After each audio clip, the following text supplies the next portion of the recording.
It's on a Monday afternoon in downtown Charlottesville. A pleasure to connect with you as schools in Charlottesville, Albemarle County, and Central Virginia are now back in session, at least some of them. The largest school district in Central Virginia, Albemarle County, is currently off today. The city of Charlottesville, ladies and gentlemen, had a 2-hour delay. Private schools across the board are in session. It appears the private school called Regents is the winner with the first to return to class. Regents returned to school on Thursday morning, delayed start on Thursday morning for Regents, then a full day on Friday. St. Anne's Belfield Academy, 2-hour delay, I believe, on Friday. The Covenant School in action in totality for the first time today, this morning, no delay for the Covenant School. Charlottesville City, 2-hour delay. Albemarle County is off today, but they're talking a 2-hour delay tomorrow for ACPS. The last of the public school systems to return to school will be Albemarle tomorrow. Before I get into the content profile of today's show, and goodness gracious, it's a diverse profile. I think you, the viewer and listener, are truly going to enjoy today's edition of the water cooler of content and conversation for Charlottesville, the Commonwealth, and the country, and the world, the I Love CVille Show. The roads are still really bad. We were driving to work this morning after dropping off our oldest to school for second grade, and as I was pulling out of his lower school parking lot and heading to our building in downtown Charlottesville on Market Street, we drove down. What's the road that goes by the baseball field by Woodard Plaza? There's like Woodard Plaza, Great Harvest Bread Company, CVille Coffee, then the Little League ballpark that kind of connects to the county office. Is that Ridge? Yeah, that's Ridge McIntyre. Ridge McIntyre. We were driving down Ridge McIntyre. The sidewalks are treacherous at Ridge McIntyre. I frankly would be appalled and call hypocrisy if City Hall, Sam Sanders, and Charlottesville start fining residential owners and commercial owners for sidewalks that are uncleared, because there is a boatload of city-owned and city-managed sidewalk space and roadway that is significantly covered in ice with a new term I learned this winter called snowment? Icecrete? Oh, you go. Judah Wickhauer is already contributing to the program here. Snowcrete? I think it's snowmet. It's snowmet is what VDOT has called it. Snowmat? Snowmet. A mix of snow and cement. Snowmet. Oh, snowment. Yeah, snowmet. Gotcha. Yeah. So I call hypocrisy if City Hall is issuing citations and fining commercial building owners, commercial property owners, and residential property owners for sidewalks that are not cleared in front of their respective property. I think that's BS. I've got some pictures of just like 3 blocks from the downtown mall, if you want to see them. On the computer? Yeah, ready to go? Yeah. That's a great way to start. Are these city-owned sidewalks and roads? Yeah, this is the road. Here, let me put it on a 2-shot. This is the road just next to the church. Like if you turn off Park Street, like right off Park Street. Here's the first image, and it is. You can see that we're not even talking about sidewalks. This is the road. Yeah, it's covered in probably at least a half an inch to an inch of snow, ice, and slush. Whatever. What do they call it? It's snowment. Is the new term I've heard from the Virginia Department of Transportation. Snowment. So that's right. That's right next to the church. Then we've got Vanessa Parkhill and Georgia Gilmer are saying it's also Snowcrete. Yep, Snowcrete. Yeah. Here's the shot going up. I believe this would be like 6th or 7th. I think. Anyways, again, this is just a few blocks off the downtown mall. You can see that there are cars that still have not moved out of the ice. Yeah. And obviously, I mean, this is Look at this, folks. This is also on the city for not asking people to move their cars so they can properly, clear the area. Well, this is a better indication of this. Is the city of Charlottesville is contracting a third party in a lot of circumstances, a third party, a vendor, if you may, to clean the roads, to snowplow the roads. Snowplowing roads like this with a pickup truck and a small snowplow blade is going to cause this kind of collateral damage. Well, we do not have the resources or infrastructure to manage what hit us, but using a pickup truck and a small blade is just going to push the snow right off the radius of the small blade that's pushed by the pickup truck, and then create these snowmets or snowcrete barriers on either sides of the road that are going to take weeks to melt. Go ahead. That's not really fair, though, because that's the way snow removal works. You've got a plow and you plow the snow, and people can get mad that they got their driveway filled back in, trapped, at least the front, iced in. But that's what happens everywhere it snows every year. That's just the way it works.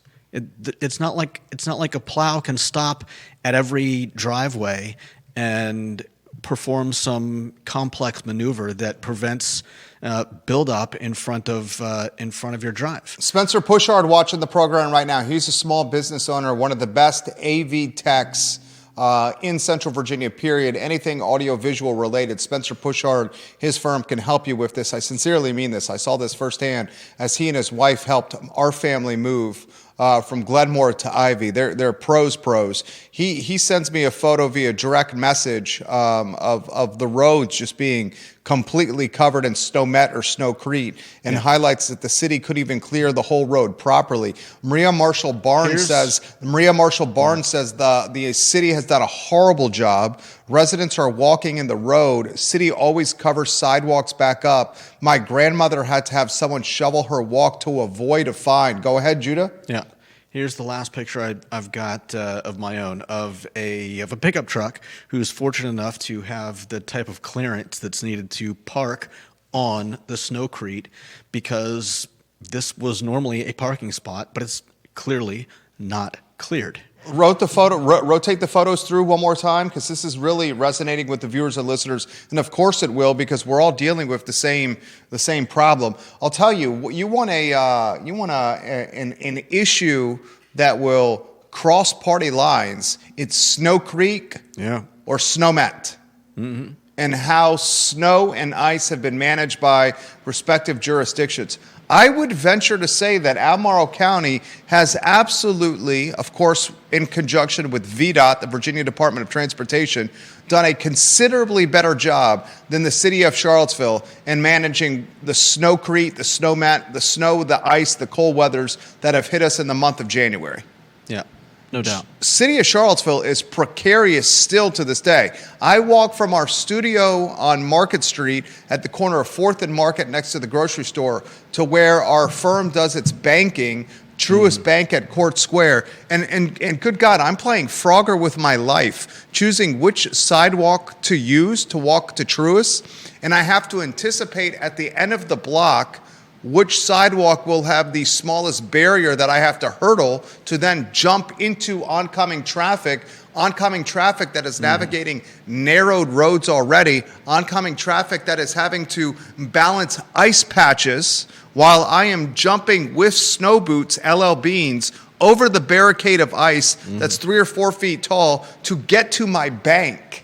And I'm like, okay, I'm going to go halfway up this sidewalk, then I'm going to cut between this Volkswagen and that Jeep Cherokee and try to slither away across 4th Street so I can go on the sidewalk on the other side of the road, because I know that the barrier and the sidewalk on the other side of the road is not as tall as the sidewalk on this side of 4th Street. But I have to start on this side of the sidewalk on 4th Street first, because the entry point, that barrier, is lower than the barrier on that side of the sidewalk. And that's all because of how Charlottesville City has managed this snowstorm.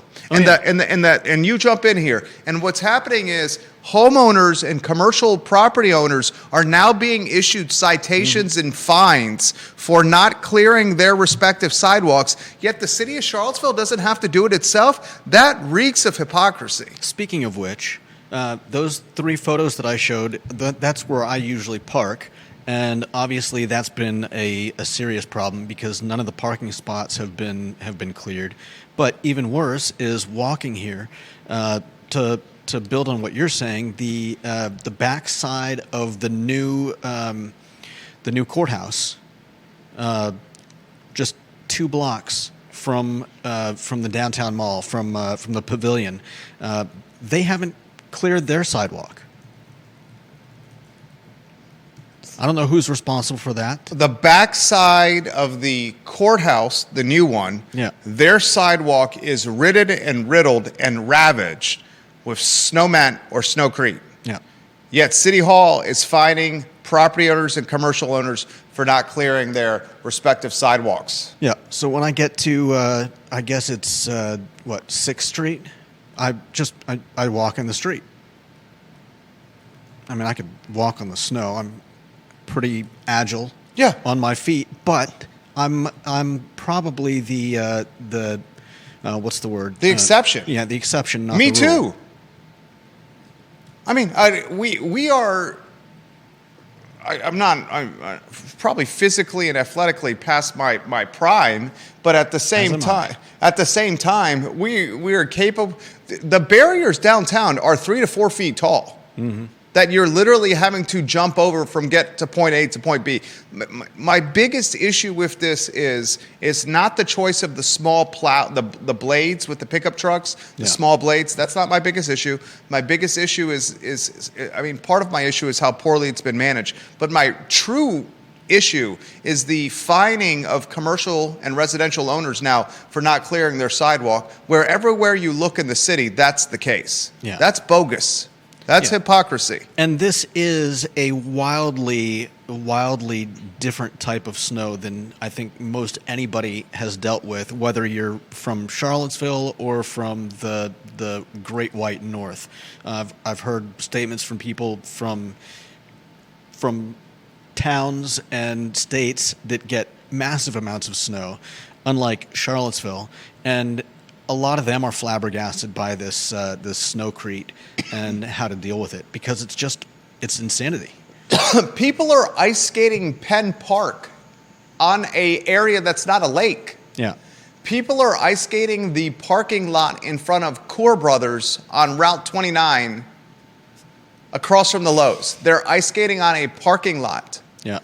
Our son's school has indicated they will not be going outside for recess anytime in the foreseeable future, period. We drove by the playground. We drove by the playground, and it is pristine ice that's never been touched. Yeah. Vanessa Parkhill, her photo on screen, the Queen of Earlysville. If you have snow and ice that was not addressed a week ago, that is some rough stuff to deal with now because it's solid ice at this point. Oh, yeah. And some of that is the remnants from plows dragged across people's driveways, 100%. Yeah. Spencer Pushard, his photo on screen. We went to my wife's doctor appointment this morning at UVA. Buckingham County and Nelson County did a significantly better job at clearing roads than the city did, and you think that would be the absolute opposite. He sends me a photo via direct message of 5th Street Station, the Wegmans shopping center, that looks just absolutely precarious and dangerous. Tom Powell, the founder of Toy Lift, is watching the show. Just wait until the rain comes, then everything will be flooding because the storm drains are covered and the ice because the ice plowed over them. He says, wait till we get rain and there's no storm drains that allow water access.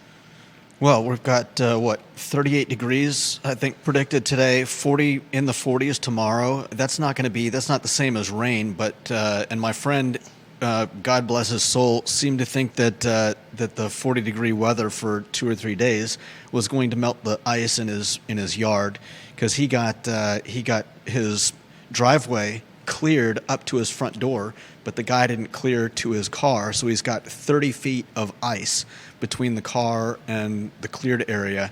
And he's like, "Oh, I'm going to wait until Tuesday when the weather warms up." And I'm like, "My friend, if you think any of this is going to be gone before April, Yeah. you're nuts." Absolutely nuts. No, and it's important to emphasize. I think one of my prediction, a lot of, not just my prediction, a lot of people's predictions, one of the most dangerous evenings or mornings is going to be tomorrow morning and Wednesday morning. When we have 40-degree temperatures and the ice starts running and melting into the roads, then this evening gets to single-digit temperatures, and then the black ice becomes significant all over Charlottesville, Albemarle County, and Central Virginia. The commute tomorrow morning for school and work is going to be one of the most dangerous commutes since Snowmageddon 2026 ravaged us. Same for Wednesday morning. Mark that down, viewers and listeners. Mark that down. Very careful. Very careful before tomorrow. the city starts warming up again. Snowcrete and Snowmet. Janice Boyce Trevillion's photo on screen. Come to Louisa. If we didn't have crampons, spikes on our boots, we would not be out. Our roads at Louisa County are not passable. People are skating in their yards. This was a weird storm. My horses do not want to walk across it. They love the snow. Our German Shepherd, Max, does not want to go outside. Oh, yeah. He cannot grip anywhere where he is walking. Yeah, anything, animal, human with bad hips, bad legs, is gonna have trouble here. We have a lot of content to get to in the program. A couple of programming notes here. Brent Lillard is on tomorrow's show. He's the co-founder of government contracting firm GovSmart. Brent Lillard was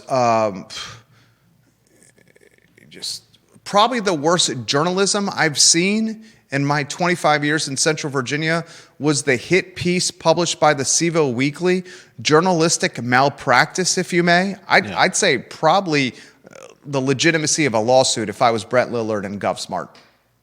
And I can assure you, Brett Lillard and GovSmart have much more financial resources at their disposal than the CVille Weekly that cannot afford an office on the downtown mall and that is basically doing a digital hat passing, begging for donations to keep its paper open. Okay, they published an article in the CVille Weekly current newsstand online about Brett Lillard and GovSmart and their $3 million in revenue associated with ICE, Immigration Customs Enforcement. It's a $500 million plus government contracting firm. $3 million comes from ICE, and it's not like they're even doing anything with ICE outside of brokering the sale of stuff to ICE. Yeah, old software. CVille Weekly compares them to IBM and Nazi Germany. Yeah, absolute insanity. Brent Lillard on tomorrow's show at 12:30 to talk about his side of the story as the I Love CVille Show, the water cooler of content and conversation, tries to figure out what's going on around here. I do want to highlight Charlottesville Sanitary Supply. They've been in business for nearly 62 years. They have ice melt at Charlottesville Sanitary Supply. Ice melt at Charlottesville Sanitary Supply, viewers and listeners. Buy it from John and Andrew Vermillion. Online at charlottesvillesanitarysupply.com. They also have a swimming pool company called Charlottesville Swimming Pool Company that you can find online. That is your consultant or concierge for anything swimming pool related. The Vermillions are just honest people. A-plus gentlemen. Honest people. A lot I want to cover on the broadcast. We didn't have an opportunity to put this headline on the rundown, but I kind of poked the beast and had made some fun of John McGuire, our 5th District Congressman. I'll cut to the chase. What I did was, a little mean, okay? But at the same time, I thought what John McGuire was doing was disingenuous.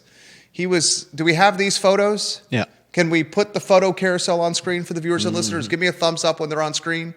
They're on screen. Look at the screen. Here's our 5th District Congressman. This is the congressman that represents Central Virginia, ladies and gentlemen. John McGuire is in a buttoned-up Brooks Brothers suit wearing leather loafers with a shovel that I use for gardening, shoveling what appears to be teenagers and preteens out of a parking space. Rotate those photos on screen. Mm-hmm. And he says in this photo op, or in photos published to his page, the copy was the most hilarious part about this here. This is what he says in the copy, John McGuire. During storms like this, I keep my chainsaw, toe straps, and shovels at the ready. In between my busy schedule, it's always an honor to be able to help a constituent. This is my favorite part of the copy that he wrote, okay? John McGuire, during storms like this, I keep my chainsaw, toe straps, and shovels at the ready. John, if you're going to pose for a photo op, and John McGuire, you're welcome to join us on the I Love CVille show if you would like. We kid because we slightly care. We kid because this is the easiest opportunity to kid somebody in the entire history of kidding mankind and humanity. You're literally trying to shovel 8-inch ice while wearing a button suit jacket, a Brooks Brothers suit, and leather loafers, and a shovel that I use for gardening, not for snow removal. Okay? And you post it all over your social media as if we should adore you with praise and props. Instead, what you are getting is barbs and made fun of. Okay? But our fifth district congressman deserves a little heat for this very staged photo op, if you may. Yeah. Reminder, Brent Lillard on tomorrow's show. Let's get to the lead of the program. What's the lead headline today, Judah Wickower? Spanberger. You know, I'm going to put it on screen. Did we get hoodwinked as Virginians by Abigail Spanberger? Did we get hoodwinked by a candidate who is CIA trained? A candidate who's politically ambitious, a candidate who ran a campaign as a moderate Democrat, a center aisle Democrat, a candidate now that is behind the scenes and frankly front and center trying to nuclear bomb Virginia Military Institute. Yeah. Spanberger's administration is trying to remove the Board of Visitors from VMI. Yeah, and give it to... Is it Virginia State University? Something like that. She's appointed Ralph Northrum to the VMI BOV to help with diversity. Yes, the same Ralph Northrum who had the blackface yearbook photos from years ago surfaced during his time as governor of Virginia. Make that make sense. Yeah. Now she's trying to implode Virginia Military Institute. And now the cadets are fighting back.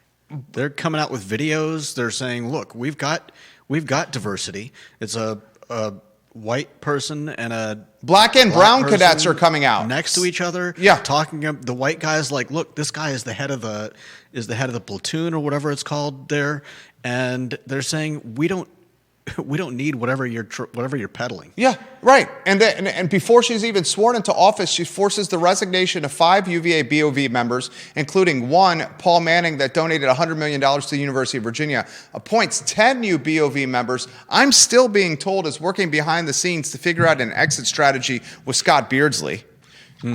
I'm straight up being told by Board of Visitors members that the plan is to eradicate the DOJ contract, at least now, the DOJ contract that interim President Paul Mahoney signed. I mean, that would be the easiest thing they do all year. Spanberger runs as a moderate, and here it's not just a moderate, but it's a moderate who's focused on affordability for Virginians at a time when affordability is far from reality for all of us as Virginians. And here we're seeing taxes, tax increases, reductions on eliminations for mandatory minimum sentences for violent and sexual crimes. I mean, just the opposite of moderate campaigning. And this is in the first few weeks on the jobs. I'm just trying to figure out what's going around here. I'm a guy with a microphone and a platform. I'm just trying to figure out what's going on around here. Did we get hoodwinked as Virginians? Is the first few weeks in office an indication of what the next 4 years is to come? And if that's the case, is it going to be a pain point for Virginians for 4 years? As some that are on the far right, I'm not going to go this far in saying this, but some on the far right are saying, get ready, Virginia is about to turn into California. That's just the scuttlebutt that's out there. Okay? And I'll tell you what, my brother lives in California, in Los Angeles, in Culver City in particular. My wife and I visited him, and goodness gracious, you don't want Charlottesville and Albemarle County in Central Virginia or the Commonwealth to turn into what I saw in Culver City. And he makes a lot of money and has a beautiful house. You don't want that, ladies and gentlemen. A lot we're going to cover on the broadcast. Judah Wickower, I want to give some love to Sir Speedy Central Virginia.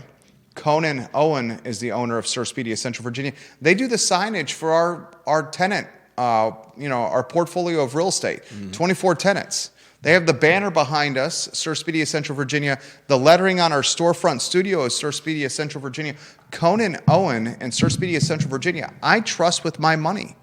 If you're looking for somebody to help take your brand visibility from an actual marketing collateral standpoint, signs and logos and direct mail and pamphlets and trifolds and merchandise and lanyards and tickets and uniforms, Sir Speedy Central Virginia is who I trust with my money. The next headline, Judah Wickower, is a wild headline. You ready for this wild headline? Mm-hmm. Give the viewers and listeners the wild headline for this one. In a surprising turn of events, the UVA Student Council has come out in support of Beardsley as president of UVA. The Student Council, my mind is blown, at the University of Virginia has passed a resolution to support Scott Beardsley, the embattled UVA president, who some call a corporate academic raider, a McKinsey consultant, also a 3-term Darden dean. Yeah, I mean, he could have been, but how long ago was that? Anyone who calls Scott Beardsley a vulture capitalist, I've heard that term, venture capitalist, but a vulture capitalist. I heard the Scott Beardsley description as a corporate academic raider. I've heard the opportunist term. You can use all those if you want, but you also have to use 3-term Darden dean. Phenomenal fundraiser. And that's most recently.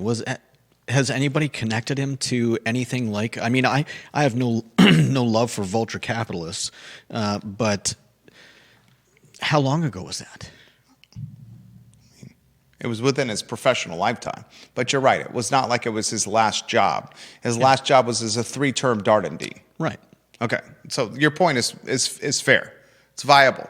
Regardless, the Student Council, in their weekly general body meeting, passed a resolution supporting Scott Beardsley in the name of stabilizing the University of Virginia.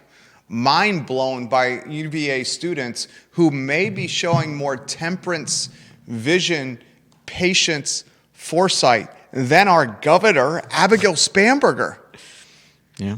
It is a wild time we live in, 2026, where 18, 19, 20, 21, and 22-year-old UVA students, very, very left-leaning liberal university, have passed a resolution with their student council saying, I support Scott Beardsley. Let's move forward with him as president. At the same time that Abigail Spanberger is working behind the scenes to kick Beardsley in the acorns. Yeah. And boot him from the board, boot him from the presidency. Wild times we live in. Props to the students, Judah Wickower. Yeah, no doubt. Props to the students for showing a little vision, seeing the forest through the trees. Let's see how the governor responds. The next headline I find extremely intriguing. You ready for this one, Judah? I think we have, we have some sound on this, don't we? UVA's first DOJ quarterly. Oh, okay. First, we got to get to that one. Thank you. Thank you. Then we'll get to Kristen Zakos, former Charlottesville City Councilor, doing her best. What is it? What is the person? A conductor? Yeah. Conductor. I am about to show you a video of Kristen Zakos, a former Charlottesville City Councilor, conducting activist group Indivisible Charlottesville in a singing protest inside Target next to the Bounty paper towels, the tissue paper, the Decident that I put on my son's butt crack when it gets chapped, the Crest toothpaste, and the Old Spice deodorant. Kristen Zakos is conducting protesters inside Target while they sing for 60 seconds. Some of the best sound and video I've ever seen in my entire life. But wait, we will get to that. Judah Wickower, first we need to talk DOJ, my friend. Yep.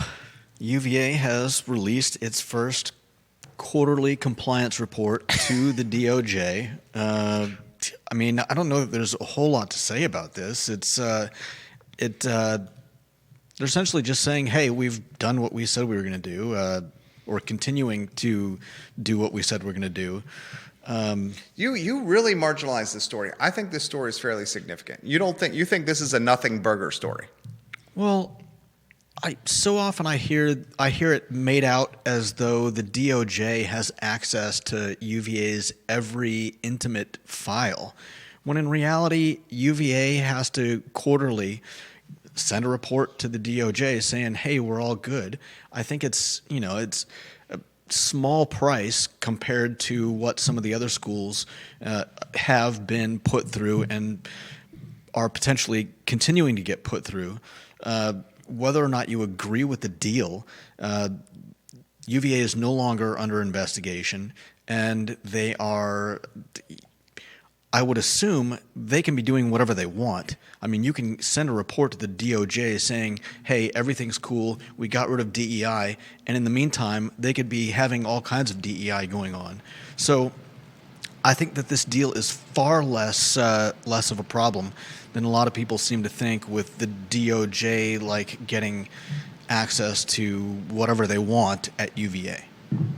We need a nickname for those that follow Abigail Spanberger loyally and blindly. Deep Throat, this is right up your alley. For Yunkin, it was the Yunkinites, right? It was the Yunkinites. What do we call them for the Spanbergers? Are they the Spanbergers? Spanbergerians? I think it's just the Spanbergers. Spanbergerians? I can't even say that 3 times fast. Spanbergerians. 3 times fast? Spanbergerians. Spanbergerites? That's too close to the Yunkinites. Yeah. Spanbergers? Deep Throat, that's right up your alley. I don't think they think independently, Deep Throat says, so we call them Deep Throat's photo on screen. This is so good. He goes, I don't think those people think independently, so we call them the Spanberg. The Spanborg. The Spanborg. Oh, the Spanborg. The Spanborg. Gotcha. Just one entity, the Spanborg. Should we call them the Spanbergers? I like Spanborg. What is the biggest issue for the Spanbergers or the Spanborg? Is the biggest issue for the Spanbergers or the Spanborg, as it applies to the University of Virginia, the appointment of Scott Beardsley as president, or the Department of Justice contract that interim President Paul Mahoney signed that allows the Trump administration access and audit ability into the University of Virginia's eradication of diversity, equity, and inclusion? What rankles the Spanbergers more? Probably not knowing where to aim their selective outrage. Go ahead. At any particular day of the week. There's a lot of selective outrage. To aim that selective outrage, I think you will need not just a shotgun with pellets flying anywhere, but some kind of bazooka or nuclear bomb of selective outrage and outcry. You mean to point where everybody should be selectively outraging at that point in time? I mean, their selective outrage, according to these 50-plus tax bills, is taxes on dog walkers. Yeah. The eradication of gas blowers, taxes on electric blowers and gas blowers. If you live in a jurisdiction of more than 2,000 or 3,000 people, you can't use a blower of any kind. That's not what it's. How am I supposed to blow my leaves? Am I supposed to go back to the rake? Am I supposed to go with the John McGuire shovel to blow my leaves? To everyone listening, there is a little more depth to some of these taxes they want to add. I'm not saying that any of them are good or right, but it's a little more complex than, hey, we're gonna start taxing your dog walker and your leaf blower. That being said, it is a lot of taxes that they're tossing out there, and it's not easy to what's the word? Make your way through all the taxes that they want to levy on us. For the Spanbergers or the Spanborg, which rankles the Spanbergers or the Spanborg more? The Scott Beardsley appointment or Paul Mahoney, interim UVA president, contract signed with the DOJ and the Trump administration that offers the Trump administration auditability into the eradication of diversity, equity, and inclusion? What rankles the Spanborg more? Just out of curiosity. Because those are two of the things that top the list. Stefan Gutniger, is that right, Stefan? Gutniger? I apologize if I'm messing your last name up, sir. Spoiled Spanbergers, he calls them. Barbara Bosick, her photo on screen. Selective outrage, calling the kettle black. Stacey Baker Patty, her photo on screen. Spam burglars, like Hamburglar. Judith Wickauer is laughing hysterically up there. The spam burglars. I think she may have picked the winner right there. Spam burglars. Jeez, I can just see them just eating a bunch of hamburgers. I mean, I'm picturing them with the really big heads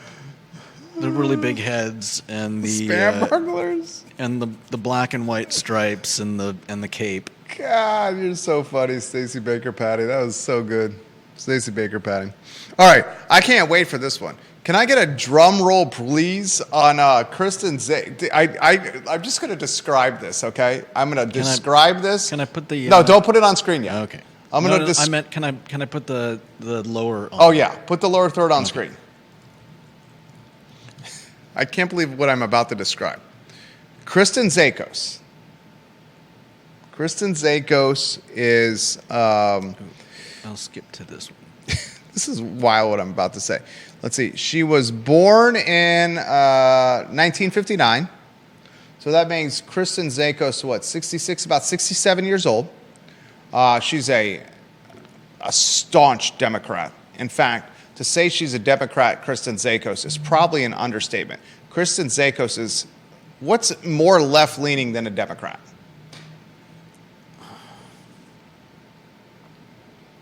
What's more left-leaning than a Democrat? I mean, you got the center, you got a moderate Democrat, you got a Democrat, then you got a left-leaning Democrat, then you got someone on the left of left-leaning Democrat. Is that activist? Far left? Okay, far left Democrat is what I have to call her. She was elected to Charlottesville City Council for 2 terms. She legitimately was one of 5 people entrusted with hundreds of millions of dollars. Probably over those 2 terms, she was entrusted with, let's say we're flirting with 2010 to 2017, somewhere between $500 million and $750 million of taxpayer money. In 2009, for 2 at-large seats on city council, Zakos faced incumbents Dave Norris and Julian Talaferro in the first ever unassembled caucus held by the Charlottesville Democratic Party on May 9th. Zakos and Norris won the nomination and later the general election. Kristen Zakos is perhaps the first council member in the history of Charlottesville to recommend the removal of the Confederate monuments around town. That's what Kristen Zakos is most known for, ladies and gentlemen.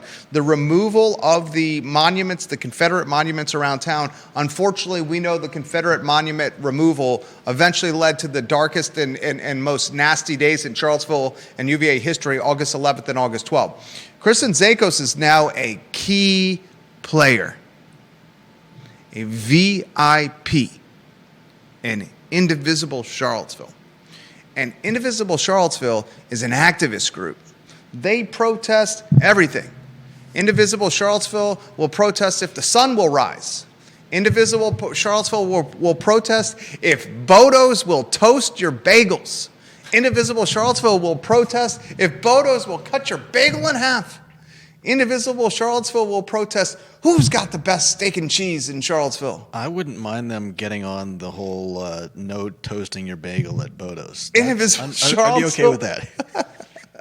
Indivisible Charlottesville will protest who's got the best handwriting on the free speech wall. Indivisible Charlottesville will protest anything possible. And what's interesting about Indivisible Charlottesville is this is not the protest and activist group that you think of when you consider social media and digital. It's not the 20-somethings that is Indivisible Charlottesville. If you think Blanche Devereaux and Sophia Petrillo, and you think Dorothy Zbornak and Rose Nyland, you got Indivisible Charlottesville, okay? Give me a little Blanche Devereaux and Rose Nyland and Sophia Petrillo and Dorothy Zbornak with some cardboard signs protesting the toasting of bagels at Bodo's, and you got Indivisible Charlottesville. Jesus, they're going to be protesting outside the I Love CVille studio tomorrow. Get ready, Judah, wake out. It's icy out there. Market Street that. We're going to have a lot of broken hips tomorrow. Market Street camera right now. Indivisible Charlottesville, this is why you should not protest the I Love CVille studio right there. That's an orthopedic doctor's wet dream. Here, let me... Orthopedic doctor's wet dream, the Market Street camera, and what is right outside the I Love CVille studio. Can they see it? Yeah, I'm going to raise up so they can see more of the ice. See that shiny. Don't protest Indivisible Charlottesville, Blanche Devereaux. All right, now, I'm going to set the stage. Evidently, Indivisible Charlottesville believes it's impactful, Judah, to protest Target. I don't know why. The retail store. Protesting Target. It's because it's warm in there. They're not protesting Target because it's a balmy 72 degrees there. They're protesting Target because Target is facing intense, widespread protests over alleged cooperation with ICE. Demonstrations included rallies in Minneapolis. The core issue, protesters are demanding Target take a stronger stance against ICE and stop enabling federal agents to conduct immigration enforcement on their property. This is all stemming from Minneapolis. This is all lightning rod issue in Minneapolis. Minneapolis right now is the most lightning rod spot of our entire country, which is crazy. Minneapolis. Yeah. What am I saying? Minneapolis. Okay. What are the other words I butcher around here? Oh, there's a few. We have the video ready to go. Yeah. Here comes Indivisible Charlottesville. Blanche and Sophia and Dorothy and Rose inside Target, lyrics in hand, protesting a Fortune 100 company in Charlottesville, Virginia, because of travesties tied to Minneapolis. Minneapolis. Minneapolis. Mindianapolis. I want to put my headphones in so I can watch this in real time with the viewers and listeners. This literally made my weekend when I saw this on social media. This was funny. This was one of the funniest things. Do you have that video ready to go? They've even got a caroling sheet so everybody can sing along. I know. I was impressed with the organization. Do we have that ready to go? Yeah. Play that in 3. I want to hear this. I got my earbuds in. Play that in 2. Play it in 1. Go right now. We won't be silent while our friends are gunned down. Hey-oh.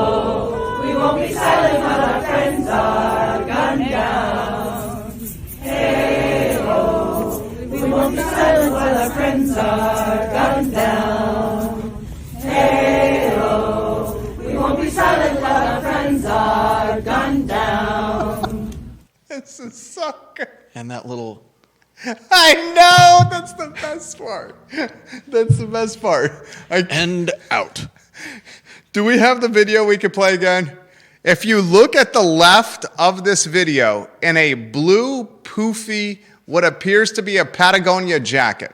Maybe Kristen Zakos is a North Face jacket.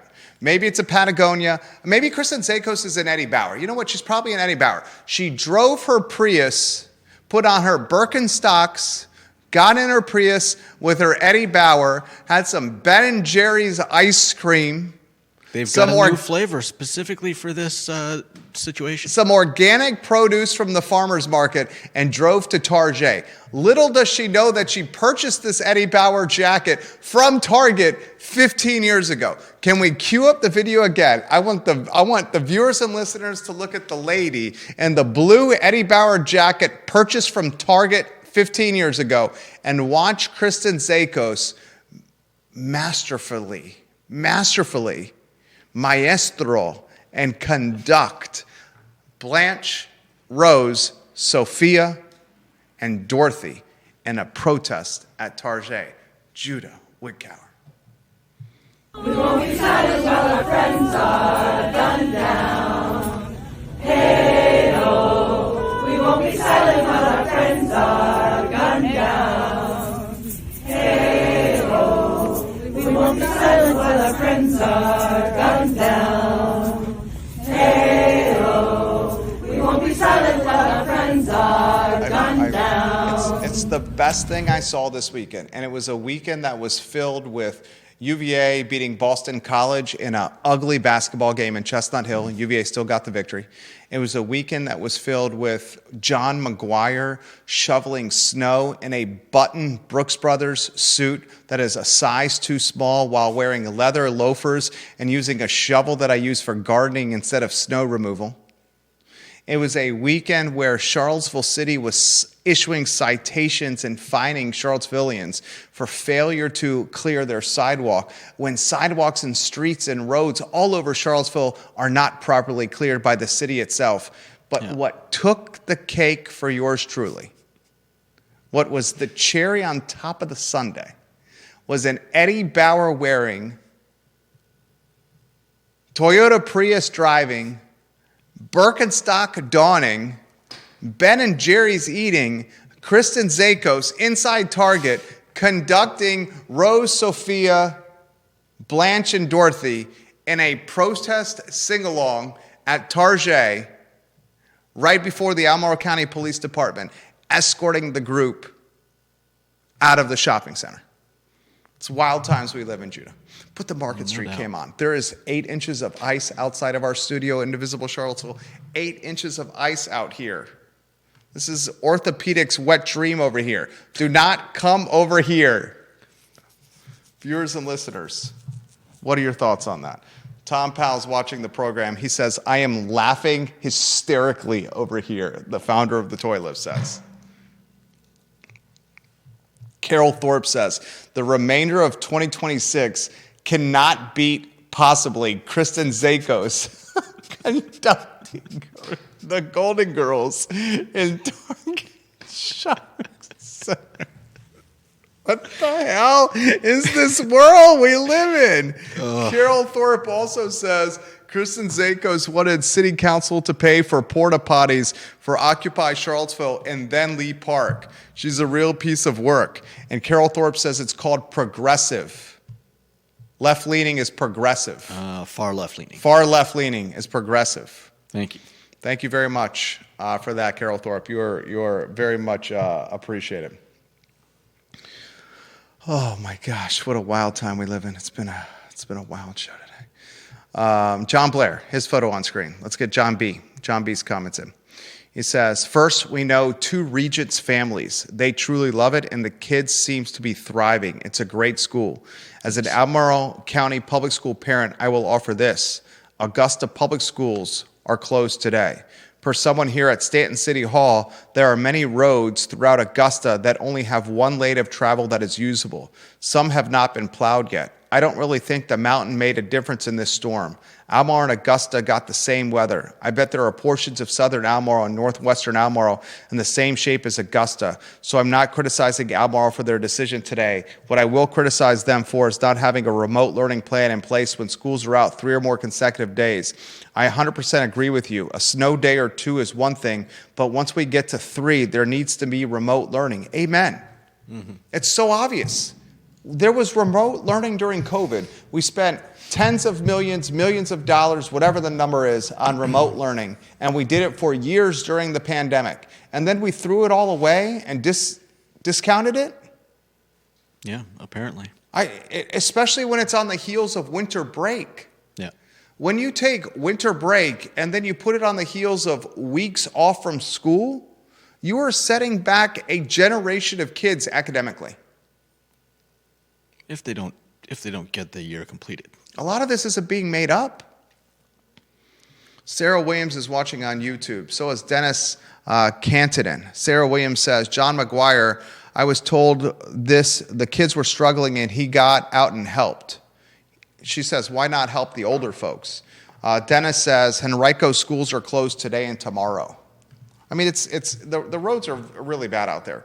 Vanessa says, in defense of John McGuire, that type of garden shovel is the only thing that would bust up the snowplow remnants at the end of my driveway. Snow shovel was not going that way. Was not going to go through that ice. That's the point Judah was making. Yeah, I've got a flat-ended shovel that I use to break up the ice. It might have been because it was Monday that I was doing it. I don't know how much worse it's gotten because I thankfully haven't had to deal with it much on my own. But yeah, I used that and I had a plastic shovel to, cart stuff away that broke when I was trying to lever a Temu shovel like Sam's? No, this is a Craftsman shovel that I just bought the other last week at one of the at Lowe's, and You mean Martin's Hardware? yes, it was after work. Martin's was closed. Ginny Who's watching the program. Oh yeah, we have to get to the Haven storyline. We haven't even gotten to that. Goodness gracious! I know. Can you put the lower third on screen? All right. Ginny Who, thank you, Ginny Who. I was getting distracted by Kristen Zakos, the maestro, the conductor. The Haven and Indivisible Charlottesville, are they in cahoots?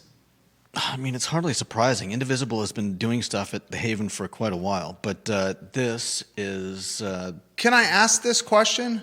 Why is Indivisible Charlottesville marketing, branding, and promoting on social media activist training at the Haven? I'll ask another question in a different way. Why is a nonprofit homeless shelter in downtown Charlottesville the headquarters or home base for Indivisible Charlottesville and its activist training efforts? Yeah. Why is a nonprofit homeless shelter that is soliciting donations for Charlottesvillians, Albemarle Countyans, and Central Virginians the home base for Indivisible Charlottesville and its activist training efforts? Is Indivisible Charlottesville looking to actively train and engage the homeless population for its organization? Shouldn't we be asking these questions? Why is a nonprofit homeless shelter the home base for one of the most significant activist groups politically in the city and Albemarle County? I think that's a fair question. Do you? Yeah, I think it's a fair question. Just trying to figure out what's going on around here. That's all we're trying to do, is figure out what's going on around here. We ask questions. You go anywhere you want to go. Deep Throat. Can somebody buy the Haven building already and knock it down? We have heard through the grapevine that the asking price for the Haven is fairly astronomical. And if that asking price, which is well above market value, is met, the folks behind the Haven will walk away from supporting the homeless. You call that what you want. Some words I can use, other words I can't. But it sounds like to me, when you're asking for something that is well above market value to finish what you're doing, viewers and listeners, let us know your thoughts. Carol Thorpe, and now everyone knows why I have not and will never donate to the Haven. All my donations go to the Salvation Army. Tom Powell, I went to Fork Union Military Academy and remote learning was walking to another building. Snow did not matter. Fork Union Military Academy is legitimately turning boys and converting them into men. I've seen it firsthand. Body, soul, and spirit. Body, mind, and spirit. Their tagline. Very good tagline, by the way. Excellent tagline. Body, mind, and spirit. Conan Owen. Nonprofits have to be very careful with taking and assisting any political stances. That's what I thought. Like, how is this nonprofit the headquarters of an activist group that's politically motivated? I think just to be fair, I think it would be. Here we go. I think it would be tough to depending on what their training is involving. It might be kind of hard to prove that their their actions were politically motivated. What? Come on. you're going to have to walk the viewers in. Indivisible Charlottesville hosting activist training at the Haven. What's the marketing? What's the activist training about? I'm just saying. You have to prove that it's nonpartisan. Like if they're I'm flabbergasted. If they're meeting about, I'm just saying. I'm looking at activist training at nonprofit legality, and the fact of the matter is that I think that as long as they're not, like, hey, let's go out and everybody vote for Spanberger. The tagline of Indivisible Charlottesville is empowering citizens, opposing Trumpism, defending democracy, holding government accountable. Their About Us page, I'm on the Indivisible Charlottesville website, indivisiblecharlottesville.org.